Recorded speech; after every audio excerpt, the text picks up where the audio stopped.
Ask and it shall be given you. Seek and ye shall find. Knock and it shall be opened unto you. For everyone that asketh receiveth, and he that seeketh findeth, and to him that knocketh it shall be opened. That sounded pretty optimistic again. But again, I think it's a description of the structure of existential reality.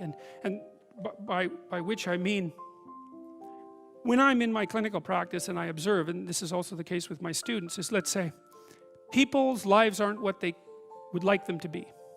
And so then you ask, why? Well, forget about tragedy and catastrophe, because that's self-evident, and we're not going to discuss that.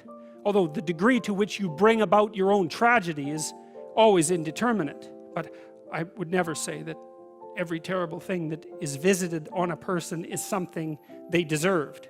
I think that that's a very dangerous presupposition, especially because everyone gets sick and everyone dies. But one of the main reasons that people don't get what they want is because they don't actually figure out what it is. And the probability that you're going to get what would be good for you, let's say, which would even be better than what you want, right? Because, you might be wrong about what you want easily. But maybe you could get what would really be good for you. Well, why don't you? Well, because you don't try. You don't think, okay, here's what I would like if I could have it. And I don't mean in a way that you manipulate the world to force it to deliver you goods for status or something like that. That isn't what I mean. I mean something like, imagine that you were taking care of yourself like you were someone you actually cared for.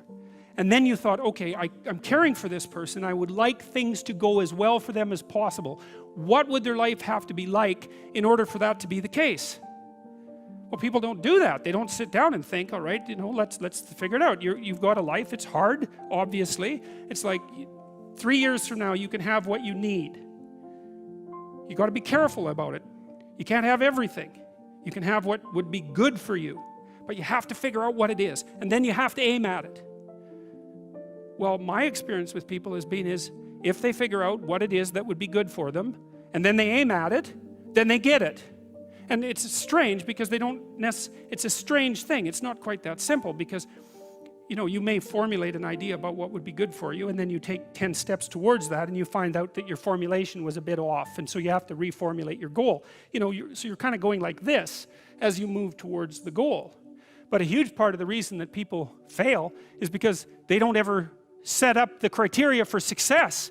And so, since success is a very narrow line and very unlikely, the probability that you're going to stumble on it randomly is 0. And so there's a proposition here, and the proposition is, if you actually want something, you can have it.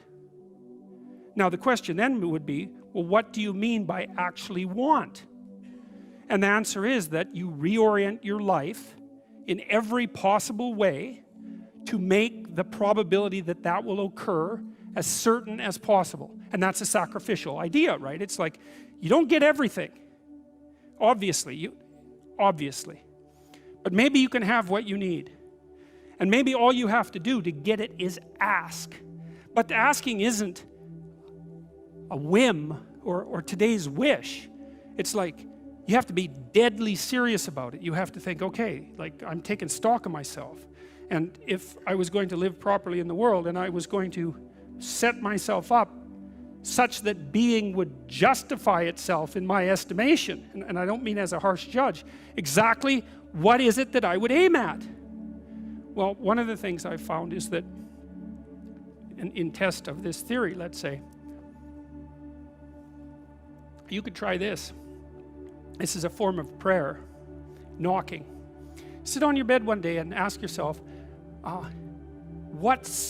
what remarkably stupid things am I doing on a regular basis to absolutely screw up my life?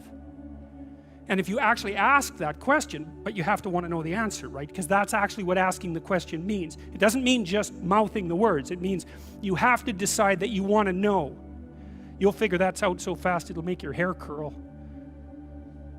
It's as if Jung thought about this. He thought that people had 2 poles of consciousness, and one was the individual consciousness that we each identify with, and the other was something he called the self, and the self is you might think about it as the divine within.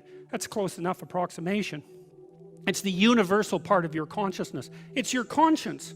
That's another way of thinking about it, whatever your conscience is. But it's something that you can consult. It's like the Socratic daemon. Socrates said that the thing that made him different than everyone else in Greece was that he consulted his daemon, his genius. He asked himself how it was that he should conduct himself in the world, and then he did that, whatever it was. He didn't try to force a solution, you know. He didn't try to force a solution selfishly. He asked, I'm going to manifest myself in the best possible manner in the world. I would like to do that. What would that be? Well, you're perfectly capable of thinking. God only knows how. You're perfectly capable of immense feats of imagination and dream and fantasies. God only knows how you do all of that. What would happen if you consulted yourself about the best possible outcome for you? You might get an answer. Well, that's what this proposition is.